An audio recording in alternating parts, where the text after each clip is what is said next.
Hello, you guys. It's me, Misha again, and I'm back with another message. Okay, what the Most High revealed to me earlier was that the animals and the insects knows when you are a high vibrational being. It's like squirrels will gravitate towards you. Dogs will see you, they will bark, but they will also submit to your auric field.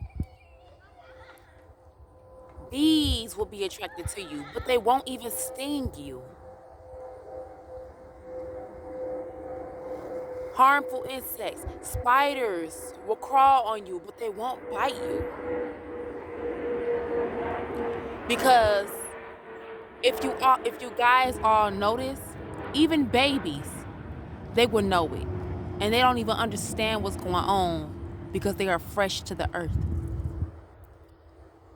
Babies can pick up on spirits. Babies can pick up on high vibrational or low vibrational beings. You guys, the animals are in tune with energy.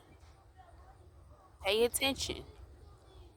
If a bee chases you, besides the smell, and it wants to sting you, it's because of your vibration.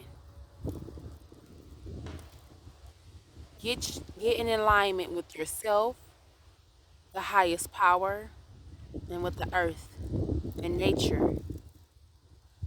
Come outside and enjoy that sun and sit and soak and just breathe prana.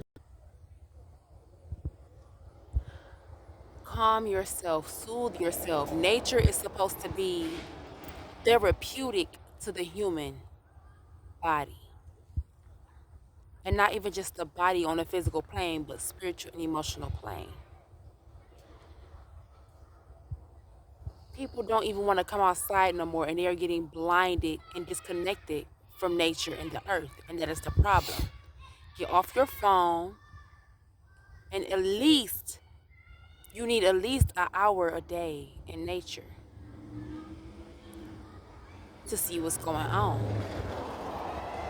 in the sun, under the fresh air. But that's all I wanted to say, y'all.